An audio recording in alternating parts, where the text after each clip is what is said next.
অসম বিধানসভা অধিৱেশনত অখিল আৰু পীযুষৰ ভয়ংকৰ যুদ্ধ হয় ভয়ানক কাজিয়া কোনেও কাৰো কথা নুশুনে ইজনে সিজনৰ কথা নুশুনে কিহৰ পৰা কি হ'ল আপোনালোকে চালে ভিডিঅ'টো গম পাব উপস্থিত বিধানসভাত উপস্থিত সদস্যসকলে তেওঁলোকৰ কাণ্ড কাৰখানা দেখি আচৰিত গতিকে আহকচোন চাওঁ সকলোৱে মিলি ভিডিঅ'টো বেছি দীঘল ভিডিঅ' নহয় চাই ভাল পাব কিন্তু নতুনকৈ যদি কোনোবা আহিছে চেনেলটোত আগৰ ভিডিঅ'ত কোৱাৰ দৰে এটা লাইক আৰু চেনেলটোত এটা ছাবস্ক্ৰাইব মই আশা কৰিছোঁ আহক চাওঁ প্ৰথম প্ৰশ্নটো হ'ল আমাৰ শিৱসাগৰখন মানে ব্ৰহ্মপুত্ৰ নদী দিখৌ দিচাং দৰিকা এই চাৰিখন নদী আৰু এতিয়া নতুনকৈ আমাৰ যিখন শিৱসাগৰ মই নতুনকৈ আমগুৰিও পালোঁ তাৰ জাজি গতিকে আমাৰ সমষ্টিটো এতিয়া জাজি নদীলৈকে এই পাঁচখন নদী বেচিকেলি এই পাঁচখন নদীৰ সাংঘাতিক ধৰণৰ সমস্যা হৈ থাকে তাৰ ভিতৰত কেইবাটাও সমস্যা ডিপাৰ্টমেণ্টে মোটামুটি কৰি দিছে ইতিহাসত মানে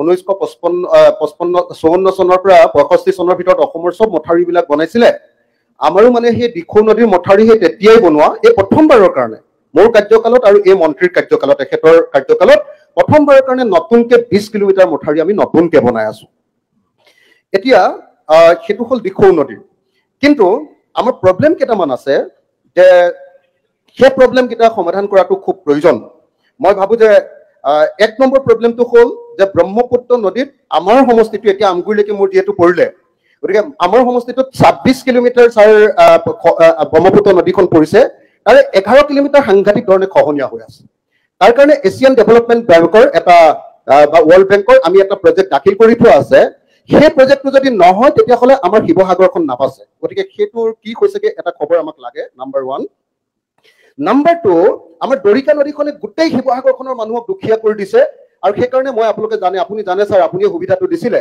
তিনিবাৰ দৰিকা নদীৰ ওপৰত আলোচনা কৰাৰ পাছত IIT গুৱাহাটীৰ এক্সপাৰ্ট কমিটি হ'ল গুৱাহাটী IITৰ এক্সপাৰ্ট কমিটিয়ে ড্ৰাফ্ট ৰিপৰ্ট নিশ্চয় ইতিমধ্যে দিলে মই তাৰ কপি এটা পাইছো গতিকে সেই দৰিকা নদীৰ সেই খহনীয়া কি কয় বানপানীৰ কাৰণে ৰোধ কৰিবৰ কাৰণে কি ব্যৱস্থা ল'ব তাৰ কি প্লেনিং আছে তাৰপিছত 3 নম্বৰ কথাটো হ'ল যে আমাৰ আটাইতকৈ ডাঙৰ প্ৰব্লেমটো হ'ল যে আমাৰ গোটেই মথাউৰিবিলাক চব একদম চাপৰ হৈ গুচি গ'ল এইবাৰ যোৱা 2 বছৰ আটাইতকৈ অসমৰ বেছিকৈ বানপানী হৈছে আমাৰ শিৱসাগৰত এইকাৰণে যে মথাউৰি ভগা নাই বেছি কিন্তু ছাৰ গোটেই মথাউৰিবিলাকে ওপৰেদি পানী পৰিছে গতিকে মথাউৰিবিলাক যদি ওখ নকৰে মই ইয়াত প্ৰশ্নটো সুধিছিলো যে মথাউৰিবিলাক যদি ওখ নকৰে তেতিয়াহ'লে সদায় বানপানী হ'ব এইবিলাক পুৰণি মথাউৰি ছাৰ সেই ক্ষেত্ৰত লিখো দিছো মই প্ৰশ্নটো শেষ কৰি লৈছো আৰু এটা আছে হয় স্যাৰ অকিল গগৈ মই দ্বিতীয় প্ৰশ্নটো আৰু এটা আছে এটা প্ৰথম প্ৰশ্ন মই কৈছো আপুনি পাৰ্ট বাই পাৰ্ট কৰক আমি এবাৰ আৰু এটা ইয়াৰ লগত এটা 15 ফাইনেন্সত আমাৰ ব্ৰহ্মপুত্ৰৰ অফলাৰ ওপৰত আমি 9 কোটি টকাৰ এটা প্ৰজেক্ট দি থৈছো সেইটো কি পৰ্যায়ত আছে এই কিটা আপোনালোকে কৈ ললে মই সেকেন্ড প্ৰশ্নটো কৰিম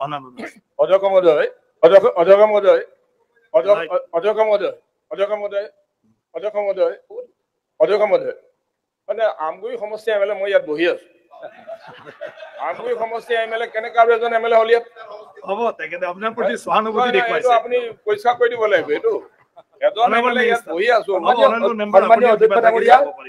সন্মানীয় সদস্যগৰাকী আমগুৰি এটা অংশ মোৰো পৰিছে মোকো অকমান সুবিধা দিব অধ্যক্ষ ডাঙৰীয়া সন্মানীয় সদস্যগৰাকীৰ মুখত আজি ভোটৰ মুখত নাম বুলি কয় এই কথাটো আচলতে এছেম্বলিত ক'ব লাগে নালাগে নাজানো মই তথাপিতো কৈছো ভোটৰ মুখত আজি নাম হৈছে অধ্যক্ষ ডাঙৰীয়া সন্মানীয় সদস্যগৰাকীয়ে প্ৰত্যেক দিনাই এটা প্ৰেছ মিটত কয় বা ফেচবুকত দিয়ে টুইটাৰত দিয়ে যে লোন লৈ আমি অসমখন ধ্বংস কৰিলো তেখেতে আজি লোন ল'বলৈ আমাক পৰামৰ্শ দিলে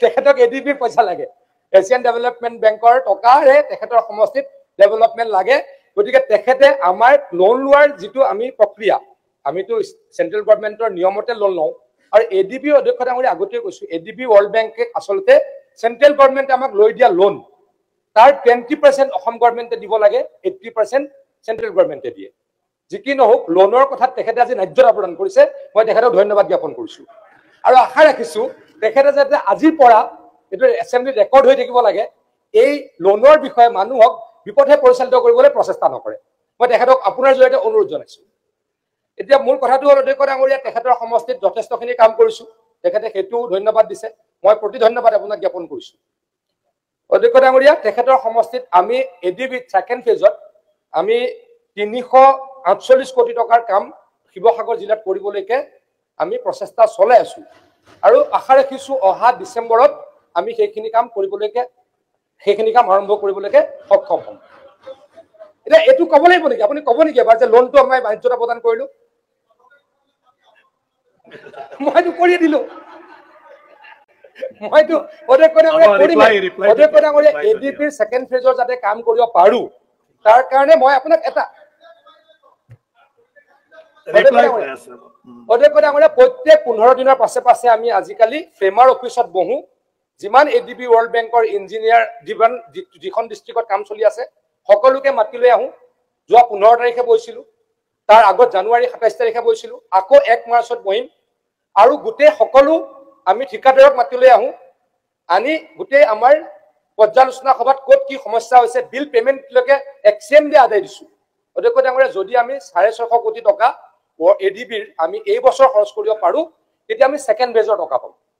ছেকেণ্ড ফেজত এডিবি আৰু ৱৰ্ল্ড বেংকৰ অধ্যক্ষ ডাঙৰীয়া প্ৰায় 2000 পৰা 2100 কোটি টকা আমি অহা ফাইনেন্সিয়েল ইয়েৰত মানে কামটো আমি যিটো নৱেম্বৰ ডিচেম্বৰ কৰিব পাৰিম কৰিবলৈ সক্ষম হ'ম। সেইকাৰণে অধ্যক্ষ ডাঙৰীয়া আমি অতি তৎপৰতাৰে প্ৰত্যেক 15 দিনৰ পাছে পাছে ফিল্ড ভিজিটটো কৰি আছো। ফ্ৰেমাৰ অফিচত আমি ইঞ্জিনিয়াৰক আৰু ঠিকাদাৰসকলক মাতি আনি অন টেবুল আমি ডিছকাশ্যন কৰিছো, মানে অন দ্য স্পট ডিছকাশ্যন কৰিছো। আৰু কাম যদি হোৱা নাই তাকো পৰ্যালোচনা কৰিছো, আৰু যদি বিল পোৱা নাই তাকো পৰ্যালোচনা কৰিছো। অধ্যক্ষ ডাঙৰীয়া, এডিবি ৱৰ্ল্ড বেংকৰ ইছ্যুটো কেনেকুৱা যে অৰ্ডাৰ দিলে নহ'ব, ঠিকাদাৰে পেমেণ্ট পাব লাগিব, তেতিয়াহে তেওঁলোকে নেক্সট ফেজৰ কাম অনুমোদন দিয়ে। অধ্যক্ষ ডাঙৰীয়া, এই বছৰ আমি আকৌ কৈছো এডিবিক যদি 650 কোটি টকা খৰচ কৰিব পাৰো অহা বছৰ প্ৰায় 1200 কোটি 1300 কোটি টকা পাম।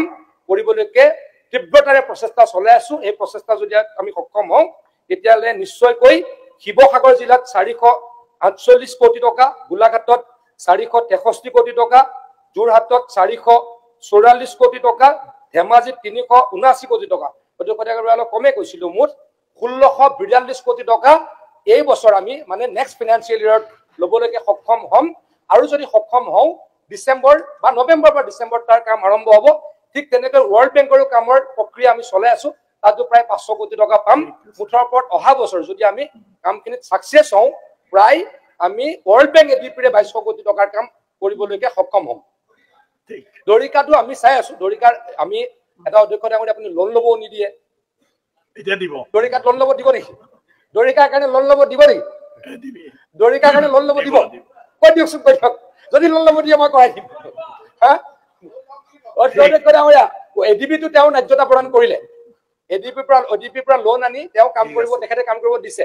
দৰিকাৰ কাৰণে লোন ল'ব দিব নেকি মোক এবাৰ তেখেতক নেক্সট সাপ্লিমেন্টাৰী দিব নেকি? আৰু কি আছে? আৰু পৰ্যায়ক্ৰমে তেখেতৰ সমষ্টিত আৰএছ ৱৰ্ক কাম কৰি আছো। পৰ্যায়ক্ৰমে তেখেতৰ সমষ্টিত আৰএছ ৱৰ্কৰ কাম কৰি আছো। কেতিয়াবা কেতিয়াবা এডভান্সো কাম কৰি দিওঁ, তেখেতে আমাক অনুৰোধ কৰে। মুঠৰ ওপৰত অসমৰ প্ৰত্যেকটো, অকল অখিল গগৈ ডাঙৰীয়া সমষ্টি কৰা নাই, প্ৰত্যেকটো সমষ্টিতে কৰি আছো আৰু কৰিম। মই এই সদনত কথা দিছো। মোৰ নেক্সট কুৱেশ্যনটো হ'ল, মই সঁচাকে ৱাটাৰ ৰিচোৰ্চ মিনিষ্টাৰক ধন্যবাদ জনাইছো যে ব্ৰহ্মপুত্ৰ নদীৰ খহনীয়াৰ কাৰণে 448 কোটি টকাৰ যিটো আমাৰ প্ৰজেক্ট আছে, সেই প্ৰজেক্টটো তেখেতক আমি খুব ক্লজলি এইটোত কাম কৰি আছো, মিছাকৈ লাভ নাই। আৰু তেখেতে এইটো কৰি দিম বুলি কথা দিছে। গতিকে এই যিটো আমি মানে ব্ৰহ্মপুত্ৰৰ যিটো খহনীয়া, সেই ব্ৰহ্মপুত্ৰৰ খহনীয়াটোক লৈ মই বাৰম্বাৰ এখেতসকলৰ ইঞ্জিনিয়াৰ, আমাৰ ইঞ্জিনিয়াৰ, ডিষ্ট্ৰিক্টৰ মিনিষ্টাৰ চবৰ লগত বাৰম্বাৰ মিটিঙত বহি আছো যাতে এই কামটো যাতে সঁচাকে হয়। আৰু মই আশা কৰিম যে এইটো অহা কেইদিনমান ডিচেম্বৰৰ পৰা কাম আৰম্ভ কৰিম বুলি কৈছে। মই ধন্যবাদ জনাইছো। খালি চাপৰ মথাউৰিখিনি অকণ ওখ কৰি দিব লাগে, সেইটো এটা। আৰু দৰিকাৰ ৰিপৰ্টটো আহিছে চাগে, আপুনি পালে নে নাই নাজানো, সেই ৰিপৰ্টটোৰ ভিত্তিত কামটো হ'ব লাগে। এতিয়া মোৰ ছেকেণ্ড কুৱেশ্যনটো ছাৰ, এবাৰ অল অসমৰ কাৰণে ছাৰ, একচুৱেলি যদি সঁচাকে বানমুক্ত অসম এখন যদি সঁচাকে যদি গঠন কৰিব লাগে তেতিয়াহ'লে গোটেই ভাৰতবৰ্ষত দুটা ধৰণে কাম কৰা হয়। এটা ষ্ট্ৰাকচাৰেল মেজাৰ্ছ আৰু আনটো হ'ল নন ষ্ট্ৰাকচাৰেল মেজাৰ্ছ। এতিয়া আমি আমাৰ ষ্ট্ৰাকচাৰেল মেজাৰৰ ভিতৰত অকল দুটা কামেই কৰি আছো, দুটা কামে।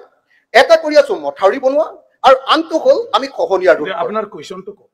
এতিয়া ছাৰ মানে অন্য ষ্ট্ৰাকচাৰেল মেজাৰ আৰু বহুত বস্তু থাকে। যদি সঁচাকে বানমুক্ত অসম এখন বনাব লাগে কেৱল মথাউৰি বনোৱাৰ জৰিয়তে সেইটো সম্ভৱপৰ নহয় ছাৰ। সেইটো কৰিবলৈ হ'লে আমি ধৰক ৰিজাৰ্ভাৰ ক্ৰিয়েট কৰা, তাৰপিছত এই natural depression suitable improve and regulated, এইটো কৰিব লাগিব।